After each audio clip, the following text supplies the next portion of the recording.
The CEO who lost everything twice, a secret that killed twice. Get ready for the drama.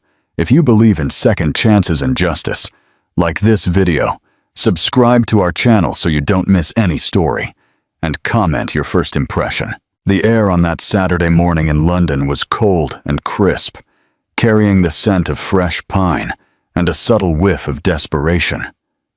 Alexander Alex Thorne, CEO of the largest pharmaceutical company in the UK, Thorne Pharmaceuticals, walked with the usual precision of a man who controlled billions. He wore a cashmere coat, and in his pocket, a family secret he didn't know was about to explode. Beside him, his daughter Emily, only 4 years old, bounced like a small pink whirlwind, clutching her worn stuffed bunny. Alex was engrossed in a call about stock projections when his world vanished. He didn't see Emily stray from the path. He only heard her laughter. And then, silence. Alex whirled around, his heart pounding. "Emily!" He saw her. Across the field, on a bench under an old maple tree, Emily was hugging someone. Someone he didn't recognize. A woman. Her clothes were worn, faded, stained with grime and the hardship of life on the streets. Cracked boots peeked out from under ragged jeans. She had long, wild blonde hair, tangled by the wind and neglect. Alex sprinted toward them, grabbed Emily, and then firmly gripped the woman's wrist. "What the hell are you doing?" The woman didn't flinch. Her eyes, a striking gray blue, were clear, surprisingly serene. "I didn't touch her. She came to me," she said softly. Alex scrutinized her. Beneath the dirt and exhaustion, something in her face made him hesitate. She didn't look dangerous, just utterly spent. "Do I know you?" The woman looked him in the eyes for the first time. Her face was pale, but her gaze was firm. "No, but I know you." Alex tightened his grip on Emily. "Then who are you?" The woman looked at Emily, then at him. Her voice didn't tremble. It was quiet, steady, almost an apology. "I used to be your wife's nurse." Part 1. The investigation. A video doesn't lie. Alex froze. His pulse filled the silence. "What did you just say?" "Your wife," the woman repeated, without changing her tone. "Eleanor Thorne. I was her nurse at St. Jude's Clinic." The way she pronounced Eleanor's name, without hesitation, hit him harder than the words. It wasn't the sound of someone guessing. It was the sound of someone remembering. "How do you know my daughter's name?" "She used to sit on her mother's lap and draw pictures of the two of you. I was there when she learned to say your name properly. I was there when Eleanor—" She stopped, biting off the sentence. "Enough!" Alex's tone hardened. "If this is some kind of scam—" "It's not a scam," she said. "Then what do you want from us?" "Nothing. I want nothing, Mr. Thorne." Her calm disarmed him. "Why are you approaching my daughter?" "She came to me. She was sitting here and simply recognized me." "That's impossible." "Perhaps," she murmured. "Or perhaps some things don't fade as easily as we wish they would." "My name is Clara Bell," she said, and the name sparked a faint memory. A blonde nurse at the periphery of his vision during Eleanor's final days. Always quiet, always in the background. "If you were there, you know my wife died in peace. You know I took care of her every need." Clara's eyes reflected something between pity and restraint. "I know she loved you deeply, and she never stopped believing in you. But if you knew what I know about her treatment, about the decisions that were made, perhaps you wouldn't see your company the same way again." Alex's voice dropped to a dangerous whisper. "What are you implying?" "I'm not implying anything. I'm telling you that the truth isn't always in the reports you sign, Mr. Thorne." As she walked away, Emily peered over her father's shoulder and waved her small hand. Clara simply watched them leave, her expression unreadable. But the weight of her words, "Perhaps you wouldn't see your company the same way again," echoed like a dire warning. That night, Alex pulled up the laptop folder labeled Eleanor Final Month. Dozens of video clips filled the screen. Emily in her mother's lap, Eleanor whispering lullabies despite her failing breath. Alex pressed play. Eleanor. Emily, when you're older and you watch this, I just want you to know that Mommy loved you more than the sunshine. A soft laugh resonated from behind the camera. Not his. He rewound. There it was. A woman's voice. He clicked on another video. Barely in the frame, there was a young woman in uniform, blonde hair pulled back in a loose bun. In another, the same figure gently massaged Eleanor's hand. It was her. It was Clara. Alex opened his work laptop and searched the hospital's file system. Clara Bell. 0 matches. Deleted. Erased. That wasn't normal. He texted Eleanor's former palliative care doctor. Remember a nurse named Clara Bell? Blonde, young, worked during Eleanor's ice day? The reply came instantly. Yes, I do. She was fired under strange circumstances. If I were you, I'd find out why. Part 2. What would you do? Alex found her again on the same park bench. I want answers, he said. Clara turned away from the birds she was feeding. I knew you would come back. Alex sat beside her. Start from the beginning. Eleanor was dying. You knew that. But what you didn't know is that she wanted to fight. She believed there was a chance. There was an experimental drug, Clara said. Something your company had in development. A trial that wasn't yet public, but she found out. She asked me to help her apply. We don't accept terminal cases for that trial. The board doesn't. Clara cut in. That's why we did it quietly. I submitted the application through a trusted person in the research division. I could have lost my job. I couldn't say no. She had a picture of Emily taped above her bed. She would whisper, 1 more year. Just 1 more birthday. What happened? The application was flagged. Someone from the top saw her name and pulled it. A week later, I was fired without notice or explanation. Why didn't you come to me? You barely slept. You looked like a ghost. And Eleanor made me promise not to tell you. She didn't want to burden you more. Alex exhaled. The last night, she held my hand and said, I'm not afraid to die. I'm just afraid Emily will grow up without remembering who I was. Clara stood up. That's all I know. The rest is yours. Pause and reflection. If you were Alex, knowing your trusted partner and your own company, were responsible for snatching away your wife's last hope, what would be your first move? Justice or revenge? Part 3. Betrayal and promise. They met again, this time at a neighborhood cafe. I need to understand what happened next, Alex said. The day after Eleanor died, I was asked to leave the hospital. Clara began. They said I had made a fatal error with a dosage. I had no chance to defend myself. The hospital needed a clean image, and I was easy to erase. But it wasn't true. No, but the truth doesn't always matter, Clara continued. No clinic would hire me. My license was suspended. I had no income. I was left with nothing. Why didn't you sue? With what money?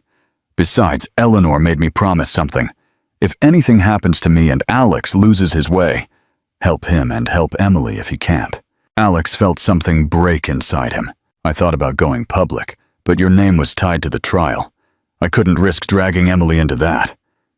So, I stepped aside. I worked where people didn't ask questions. I cleaned houses. I worked night shifts at petrol stations. But I kept coming to the park every Saturday just to see Emily from afar, just to know she was okay. Alex rubbed his face. You could have come to me, he said again. You weren't ready to see me. Not then. A few days later, Alex confronted his partner, Richard Croft. The name on the cancellation order for Eleanor's application was clear. Richard Croft. You pulled Eleanor's application, Alex said. Richard didn't deny it. She was terminal. You know how the board assesses risk. If Eleanor, rest her soul, had died during the trial, the results would have sunk the whole thing. Do you think we would have survived the fallout? She was my wife, Alex said through gritted teeth. Not a liability. The company was at a tipping point. We couldn't afford emotional decisions. She died believing she was denied a chance, Alex whispered. The next morning, Alex called an emergency board meeting. He put Richard on administrative leave. This company was built to save lives. If we start choosing profit over people, we are already bankrupt. Part 4. Finding light after the shadow. The lake house in the Scottish Highlands was Eleanor's favorite spot. Now, it held a different kind of silence. Alex took Clara and Emily there, away from the media circus. It was his way of saying thank you. Nothing more. Not yet. Clara stayed in the guest room, helping with meals and spending most of her time with Emily, who clung to her like dew to the grass. One evening, Clara stepped out onto the porch and sat next to Alex, who was drinking bourbon. Eleanor used to say that silence speaks the truth better than people do, Clara said. Alex swirled the liquid in his glass. Every time I look at you, I'm reminded of Eleanor. Not because you look like her, but because she trusted you. And part of me feels like being close to you is betraying her. Clara's eyes dropped to her lap. She nodded and stood up. I understand. That's okay, Clara. He reached out and took her hand. I used to believe it was over, that there would be nothing after her, that I had buried every part of me that could ever feel anything again. But then you showed up, and you didn't ask me to forget her. You just reminded me what it felt like to want to keep breathing. Slowly, she withdrew her hand. I believe you, but I'm not sure you believe it yet. The next morning, Alex found a folded note on the kitchen table. Alex, you don't have to explain yourself. And you don't owe me anything. I know you're not ready.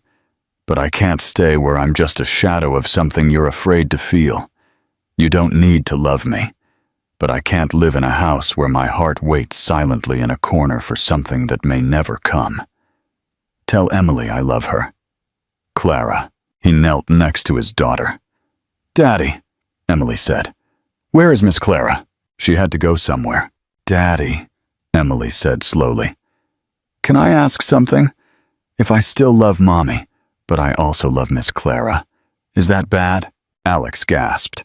No, my love, that's not bad. She told me once, Emily added, that hearts don't just have one room. She said there's space for lots of good people if you don't lock the door. Alex stood up. He walked to his jewelry box and removed his wedding ring, holding it for a long moment. Then he placed it gently inside, closing the lid. It was time to let go of the past, without forgetting the love. That afternoon, he drove to a modest community diner, a brick building tucked among old apartment blocks. He saw her immediately. Clara was behind a large pot, serving food into bowls. She looked tired, but peaceful, at ease. He waited until the line cleared. You found me, she said softly. I didn't lose you, Alex replied. He walked closer. I didn't come here to ask for anything. Not for forgiveness, not for promises. I came because I realized something. I'm not ready to love you the way you deserve. Not yet. But I know I don't want a life where you're not in it. I'm not here to replace Eleanor. I'm here to build something new. With you. Clara's eyes softened, filled with something tender. I don't need to be a replacement, she whispered. You couldn't be, he said. You're not Eleanor. You're Clara, and you're exactly who I came to find. Just then, a familiar voice rang out. Miss Clara! Emily ran in. She launched herself into Clara's arms, laughing. I missed you. Clara hugged her tightly. Then Emily looked up at her. Serious. Mommy told me I'd know an angel when I saw one. Now I know. It's you. Clara's eyes filled with tears. Alex stepped forward and lightly placed his hand on Clara's back. Not as possession, but as a promise. And in that quiet hall, no more words were needed. Not love, not yet. But something equally sacred. Acceptance. Part 5. The Legacy of Loyalty. The Open Ending. The following 3 months were hell for Alex Thorne. Thorne Pharmaceuticals' stock plummeted 30%. Richard Croft's name became synonymous with corporate betrayal. Using his own funds, Alex created the Eleanor Thorne Foundation, dedicated to financing experimental treatments for terminal patients whose clinical applications were rejected for financial or bureaucratic reasons. He didn't just fire Richard. He sued him for professional defamation, seeking to completely clear Clara Bell's name. Clara's testimony in the corporate lawsuit was key, clear, honest, and supported by the secret recordings Eleanor had made. Within 3 months, the nursing board, embarrassed by the public exposure, reinstated Clara's license. Alex looked at Clara across the boardroom table. She now wore professional attire, her blonde hair neatly pulled back, her gray-blue eyes filled with a sharp brilliance. She was no longer the poor woman in the park. She was the new executive director of the Eleanor Thorne Foundation. The foundation won't just fund hope, Alex announced. It will also ensure that no nurse ever has their life taken away for choosing morality over profit. Viewer question: do you think Alex should have sold the company to focus solely on the foundation, or was his fight from within more valuable? Leave us your opinion in the comments. The chaos in Alex's penthouse in London slowly became an ordered calm. Clara moved into the guest room, officially as Emily's nanny, but unofficially as the new center of gravity in the house. 1 year later, Alex took Clara and Emily back to the lake house in the Scottish Highlands, the anniversary of Eleanor's passing. Alex returned from a solitary morning walk. He found Clara sitting on the porch. "Eleanor wouldn't want this," Alex said, sitting beside her. "What is that?" Clara asked. "For us to live in the past, for us not to be happy. She entrusted you with a future I couldn't see, a future that includes laughter in this cabin again." Alex pulled a small wooden box from his pocket. Inside wasn't a diamond, but a simple silver ring, engraved with one word: loyalty. "This isn't a wedding ring, Clara. It's a symbol that I am loyal to my wife's request that you help us, and loyal to the promise I made myself that I would build something new. With you." Alex took her hand, the same hand he had grabbed with such hostility 18 months prior, and slipped the ring on. "I'm not asking you to take her place because that's impossible," he whispered. "I'm asking you to take yours, my guardian angel, my partner, and the woman who taught me how to breathe again." Clara's eyes welled with tears, but they didn't fall. They were tears of pure relief. "I believe in building, Alex, and I believe in loyalty." As the sun set, Emily ran to them. She nestled between the two of them, a small hand held by each adult. The three watched the sun sink over the lake, the silence filled with acceptance, hope, and, for the first time in a long time, peace. Conclusion: a legacy of love. The open end. A few months after exchanging the loyalty ring, Alex and Clara went on their first real date, a quiet tapas restaurant in Seville. "I've never seen you smile like that," Alex admitted. "Now, you're actually looking," she said, touching the silver ring on her finger. "You're looking at the world with a heart that isn't frozen. That's why I can sit here, because you found the man Eleanor always trusted." As they walked back under the night sky, Clara stopped under an orange tree. She reached up and gently touched Alex's jacket. "I am not Eleanor," she repeated, her voice a soft whisper. "I know," Alex said, taking her hand. "And I am no longer the man who married Eleanor. I am the man you saved. You are not a replacement. You are salvation." He leaned in and kissed her. It was a kiss not of intense passion, but of deep sincerity and gratitude. A slow promise of a love that would grow slowly, founded on truth, loyalty, and a daughter named Emily. They went home. Emily was waiting, half asleep. "Did you and Miss Clara have a good date?" Alex lifted her up and looked at Clara. "It was wonderful, darling." Clara extended her hand and gently stroked Emily's head. The loyalty ring gleamed under the hallway light. She smiled, settling into her father's shoulder, utterly happy and Swife. The three walked into the house, not a traditional family, but a family built on decision, redemption, and a fulfilled promise. The final chapter is still being written. Their future is not guaranteed by a diamond ring or a legal contract, but by the shared, hard-won commitment to integrity. Final call to action. This is a story about how truth not only dismantled an empire of lies, but also built a legacy of hope and healing. If this story moved you, if you believe Alex honored his late wife by choosing integrity and opening his heart, don't forget to subscribe and hit the bell. Comment below. What is the true meaning of loyalty in Alex and Clara's relationship? And do you think they will eventually exchange the silver ring for a diamond one? Your support helps us tell more inspiring stories. Thank you for watching. Part 6, The Daily Grind of Trust. The transition from partner in redemption to partner in life was slow, cautious, and deeply deliberate. Alex and Clara knew their foundation was strong, forged in loyalty and mutual respect, but the shadow of the past and Eleanor's memory still lingered. Clara officially became Emily's full-time guardian and Alex's unofficial life anchor. The structure she brought to the luxurious penthouse was grounding. She managed the household finances with meticulous, almost clinical precision, a direct reaction to her past vulnerability.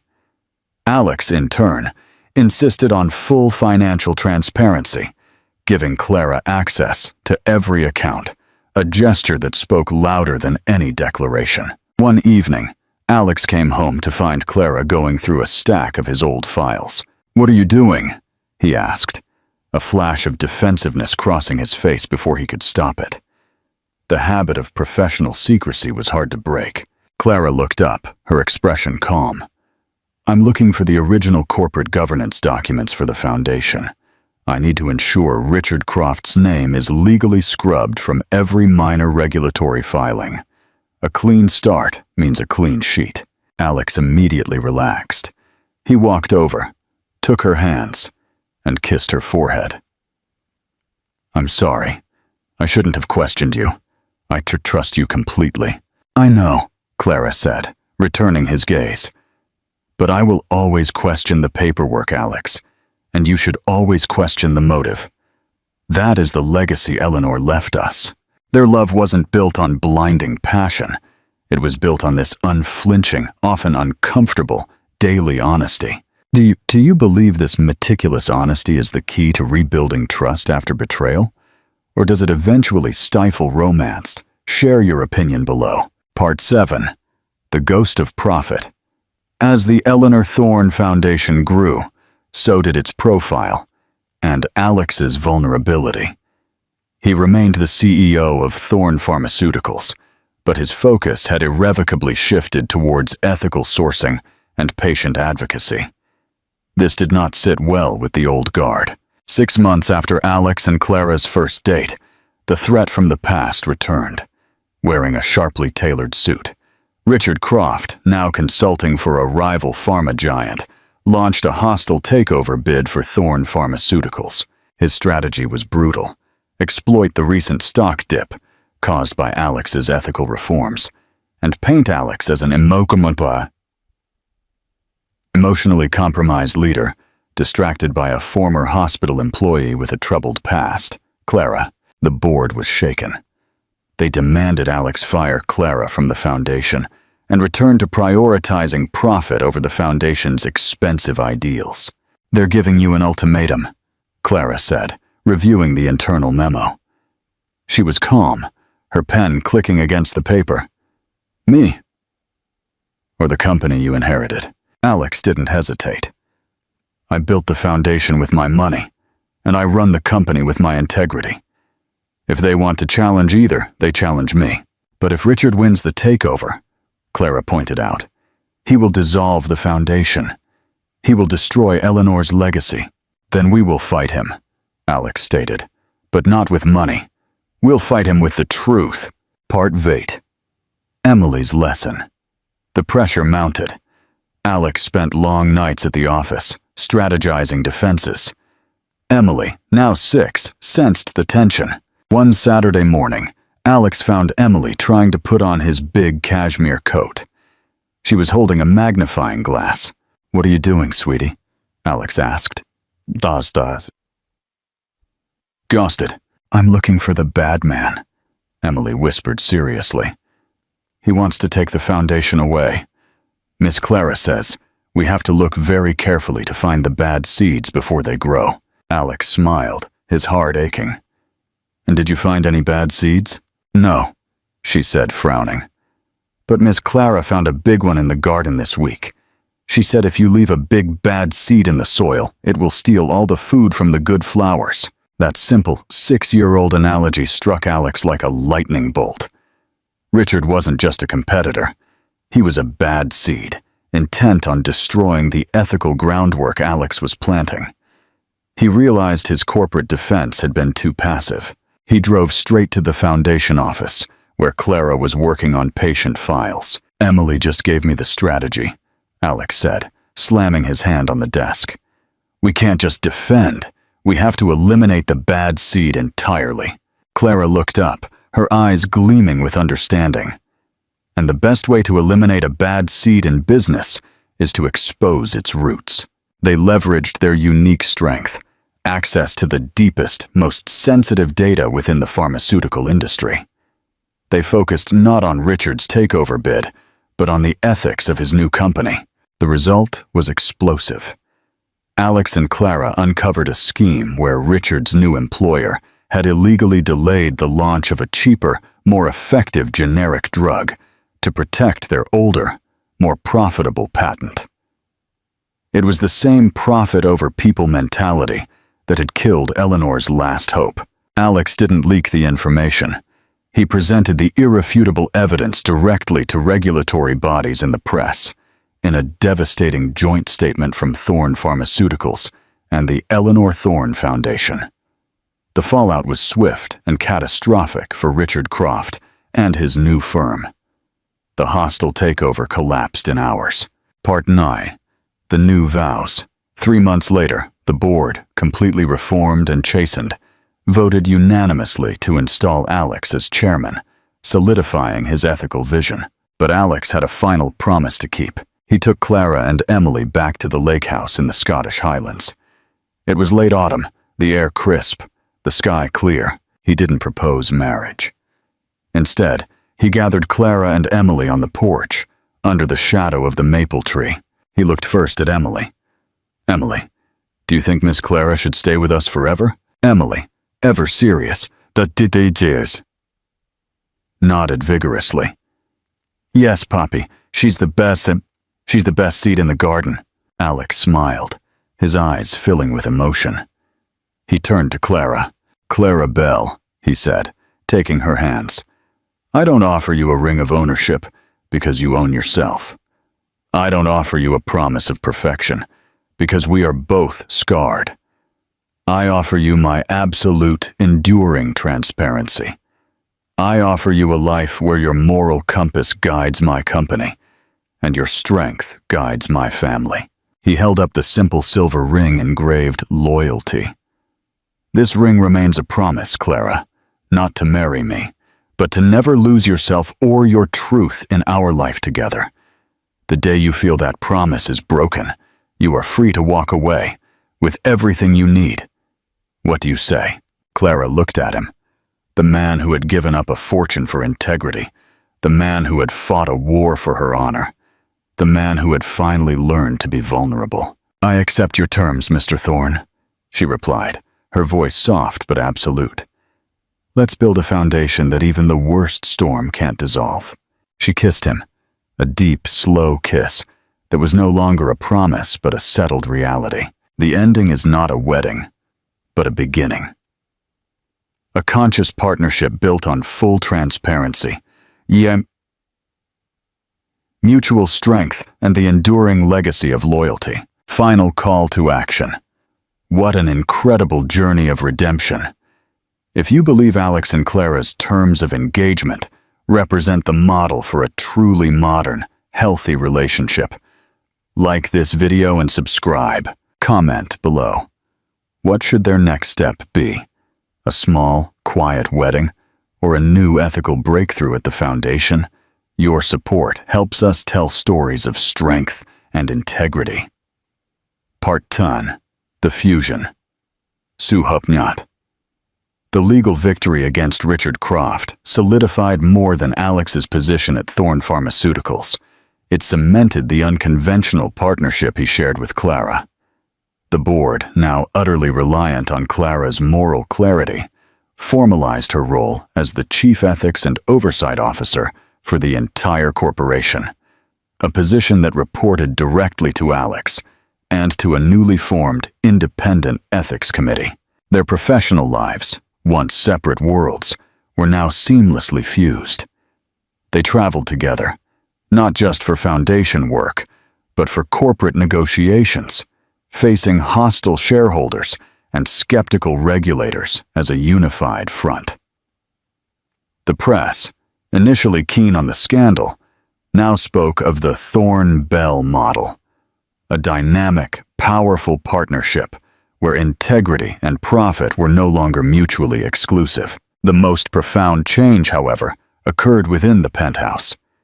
The guest room dissolved, becoming a dedicated wing for Emily's art and Clara's growing collection of rare medical texts.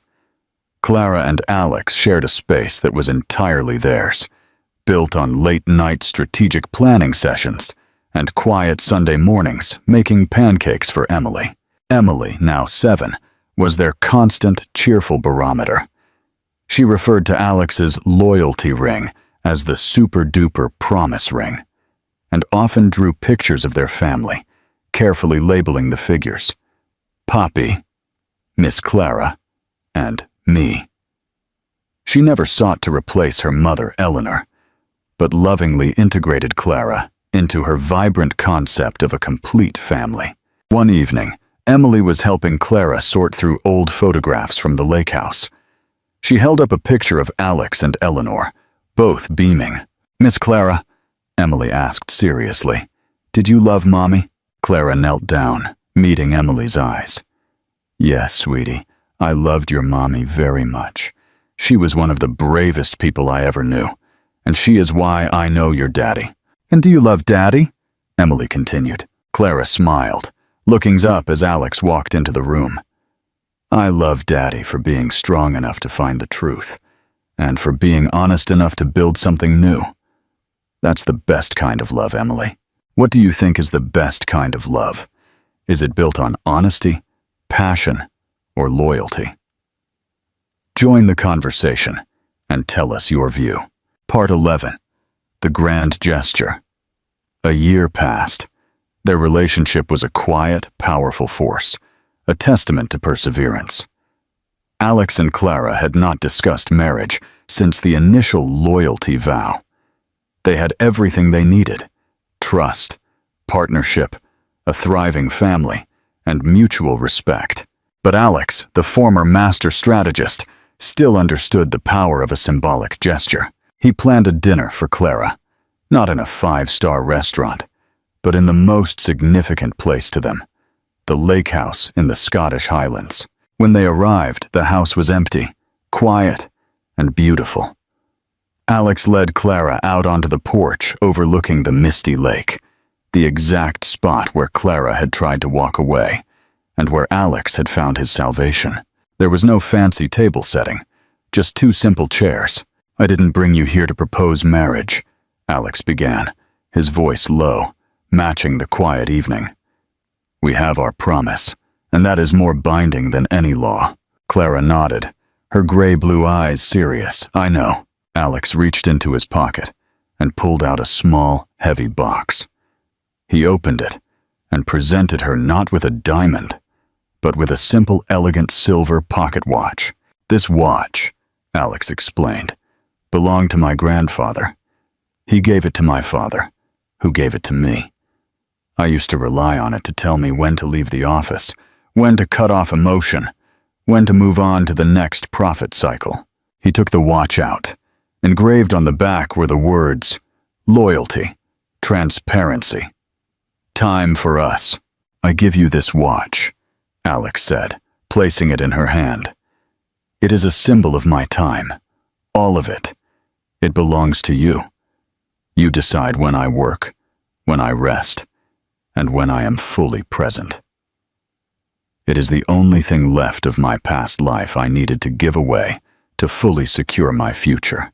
Clara stared at the watch, its weight a powerful contrast to the simplicity of the silver ring she wore.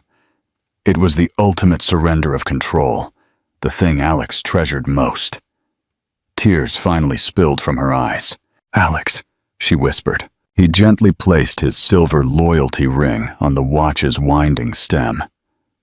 "I wear this as a reminder of the price of betrayal. But I want you to wear this watch as a reminder of the value of redemption. My time is yours, Clara. All of it." It was a far grander gesture than any diamond. It was the gift of his entire life. The unexpected kiss. Clara closed the watch in her hand.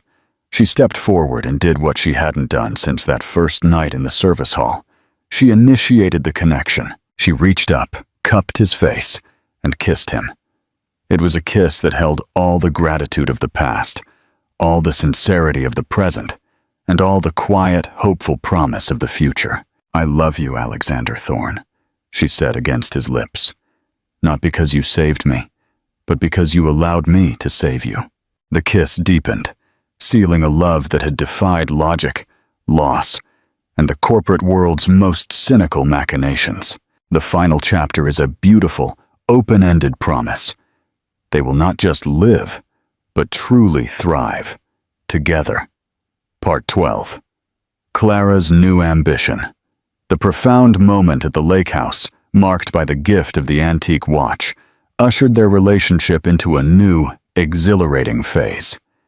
It was no longer about healing the past, but about aggressively building the future. Clara, now empowered with her fully reinstated license and the authority of the Chief Ethics and Oversight Officer at Thorne Pharmaceuticals, felt a familiar pull, not towards corporate politics, but back to the front lines of healthcare.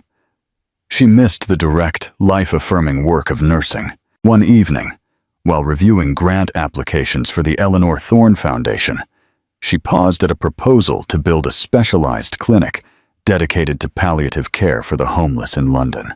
"I can't just fund this, Alex," she told him, her eyes bright with sudden conviction. "I have to run it. I need to be back on the floor. I need to use the skills they tried to strip away from me." Alex, once the rigid CEO, simply listened. "You have the resources, the skills, and the moral imperative. If that is your purpose, then that is what we will build. Thorne Pharmaceuticals will be the primary corporate sponsor." Clara smiled. "No, Alex. The Eleanor Thorne Foundation will be the primary sponsor, and I will fund the initial operating costs myself. I need to build this on my own equity." It was another deliberate choice to maintain her independence, a clear signal that her ambition was hers alone, funded by her own considerable and ethically earned salary. Alex respected it implicitly. Within a year, the Compassion Clinic was open. Clara, shedding the sharp executive suits for her scrubs, was its director and its heart. She finally stepped out of Alex's shadow and into the strong, unwavering light of her own calling. Is building her own clinic the ultimate sign of Clara's independence? Or do you think her decision is driven by a need to prove herself? Comment your thoughts below. Part 8. The Family Portrait. Life for the Thornbell family settled into a dynamic, fulfilling routine. Alex, now the chairman and ethical guardian of his empire, often stepped out of high-stakes meetings to pick up Emily from school. Clara, after a long day at the clinic, would come home to find Alex and Emily working on a science project or perfecting a difficult new pancake recipe. The final piece of their unconventional family puzzle was Emily.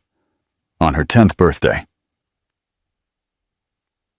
Alex and Clara threw her a massive celebration at the lake house. As the day wound down, Emily found Alex by the dock. "Poppy," she said, holding her hands behind her back, "I need to ask you something important." "Anything, sweetie." "I know the promise ring is for loyalty," she began, pointing to the silver ring on his finger. "And I know the time watch is for Miss Clara." She paused, then pulled out a small, velvet box. Inside, nestled on the cushion, was a beautifully crafted silver locket, engraved with a single E on one side and a C on the other. "I used my birthday money," Emily whispered, "and I want you and Miss Clara to wear them, because the loyalty and the time are good. But I want the forever part too." Alex was speechless, tears welling in his eyes. Emily wasn't asking them to marry. She was simply defining her world with an emotional contract of perpetuity. Clara walked over, having overheard the exchange. She knelt beside Alex. "It's a beautiful locket, sweetie," Clara said, tears in her own eyes. "The E is for Eleanor," Emily clarified seriously. "She is the beginning, and the C is for Clara. She is the continuing." Alex took the locket, his hands trembling. He fastened one half around Clara's neck and one half around his own. It was a simple silver circle, a symbol of a family that was now legally unconventional, but spiritually whole. The ultimate freedom. Years later, Alex, still sharp and commanding, stepped down as CEO, passing the ethical torch to a trusted successor. Clara's clinic had grown into a network of highly respected centers across the UK. They finally married, not in a grand cathedral, but quietly at the lake house, with Emily, now a confident teenager preparing for university, serving as the sole witness. The vows were simple: to loyalty, truth, and the absolute freedom to be ourselves. Standing on the porch overlooking the misty lake, Alex slipped a simple silver band onto Clara's finger. The ring was secondary to the locket and the watch, but it served its purpose, confirming the world they had chosen. Their story, born of betrayal and pain, became a testament to the profound truth that true love isn't about saving someone. It's about being strong enough to be saved and wise enough to accept the terms of engagement. The final chapter closed not on a victory against a villain, but on the quiet, enduring success of two people who chose integrity over profit and loyalty over illusion. Part 14. The 30-Year Test, by Kiem Tra 30 Num. 30 years later. Alexander Thorne and Clara Bell Thorne sat side by side in the opulent glass-walled auditorium of Thorne Pharmaceuticals' newly inaugurated Global Ethics Center. The center, funded by a significant portion of Alex's personal fortune and Clara's strategic ethical guidance, was a monument to their life's work. Alex, now 70, had the distinguished silver hair and gentle humor of a man who had won the final, most important war. The war against his own pride. Clara, 70, still possessed the sharp, gray-blue eyes and quiet authority that had once disarmed him on a park bench. She wore the simple silver loyalty ring and the silver locket daily. They were there to watch the keynote address for the center's inaugural symposium. The speaker was Dr. Emily Thorne, now a renowned public health physician specializing in ethical drug distribution in developing nations. Emily was the living, breathing fusion of her family's complex history. She possessed her mother Eleanor's grace, her father Alex's strategic mind, and Clara's unwavering moral courage. "The greatest challenge facing global health," Emily addressed the packed room, "is not the complexity of the science, but the simplicity of the greed." Alex nudged Clara's shoulder and whispered, "She sounds exactly like you in that first board meeting." Clara smiled, her hand instinctively resting on the silver pocket watch tucked into her jacket pocket. "No, she sounds exactly like Eleanor. She chose integrity before she knew the price." Emily then unveiled the center's new mission statement, which she personally authored. "The true measure of a successful enterprise is not its profit margin, but the number of lives it elevates without compromise." It was a direct, profound rebuke to the very philosophy that had defined Alex's life before Clara. Do you think Emily's chosen career, combining Alex's corporate strategy with Clara's compassion, is the perfect legacy of their story? Let us know in the comments. Part 15. The Inheritance of Integrity. Later that evening, the family gathered quietly at the penthouse. Emily was flying out the next day for a mission in Southeast Asia. That speech was remarkable, Em, Alex told his daughter, a depth of pride in his voice he rarely used. Thank you, Papi, Emily replied, pouring herself a glass of water. I only had the platform because you chose to fight, and I only have the clarity because of what Clara taught me. Clara watched them, a profound sense of fulfillment washing over her. She realized her life's purpose hadn't been to replace Eleanor, or even to love Alex romantically. It was to be the ethical pivot point, the force that redirected an entire dynasty from profit towards purpose. Before Emily left, Alex handed her a final gift, the antique silver pocket watch that Clara had worn for decades. This watch doesn't just tell time, Alex explained, his voice thick with emotion. It tells the story of our family's commitment.